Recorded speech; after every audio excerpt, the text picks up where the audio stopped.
Bonjour à tous, alors aujourd'hui je vais vous parler des angoisses. Et avant tout, vous voyez le sapin derrière, je sais même pas quel jour on est le 12 décembre et mon anniversaire c'est le 25 décembre, donc c'est super important pour moi. Voilà, petite parenthèse. Donc je vais parler des angoisses aujourd'hui en 3 points.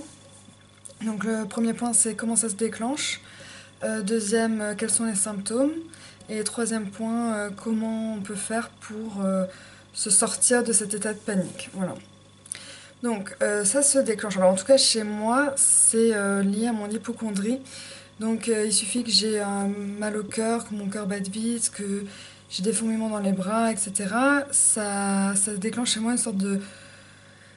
D'un coup je me dis là c'est bon je vais mourir, j'avais un AVC, une crise cardiaque, enfin c'est comme ça que ça marche dans mon cerveau.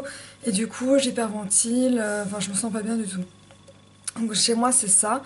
Ou alors des moments angoissants comme voyager, prendre le train, l'avion, ou alors être dans une foule. Enfin, il y a toujours un déclenchement à l'angoisse, mais parfois c'est inconscient. Ça m'arrive aussi parfois d'être en soirée et d'un coup d'être angoissée pour aucune raison. Je pense que l'inconscient a beaucoup enregistré d'informations et on n'a pas l'impression de penser tout le temps à des choses angoissantes, mais en tout cas chez les grands angoissés, il y a toujours une angoisse à l'arrière de la tête. Donc ça, c'est comment ça se déclenche.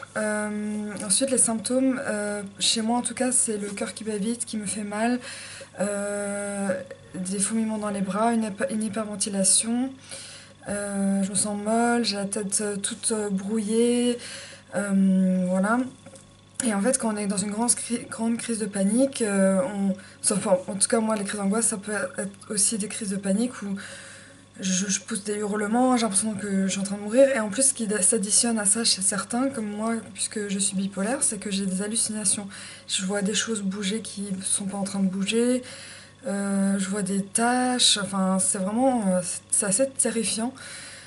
Aussi l'impression que l'air passe pas même si on respire, et donc du coup, on a l'impression vraiment qu'on est en train de mourir en fait. Donc pour s'en sortir, moi je fais de la sophrologie où pendant ces séances je fais de la relaxation, des exercices de respiration, par exemple d'inspirer par le nez, souffler par la bouche, enfin expirer par la bouche. Des exercices aussi où ça marche bien quand je suis chez moi. Si je suis angoissée, je me couche sur le canapé en longueur et je pense à tous les membres de mon corps qui doivent se relaxer et au bout d'un moment tout mon corps est relaxé. Ou prendre un bain, ou alors voilà comme dit les exercices de respiration, essayer de prendre une tisane, de se poser, mettre de la musique douce, surtout pas la télé, ça angoisse encore plus. Si on est à l'extérieur, essayer de se mettre dans un coin où il y a moins de monde, faire des exercices de respiration comme j'ai dit avant. Et donc ça marche assez bien. Après, je peux pas me débarrasser de toutes mes angoisses. Donc la sophrologue a dit en 5 séances, on est guéri. Bon, j'y crois pas trop, mais je croise les doigts quand même. Voilà, et c'est un truc qui, chez moi, ça arrive tous les jours et surtout le soir. Donc c'est un cauchemar. Donc j'espère que vous allez vous en sortir aussi comme moi. Et voilà, bisous!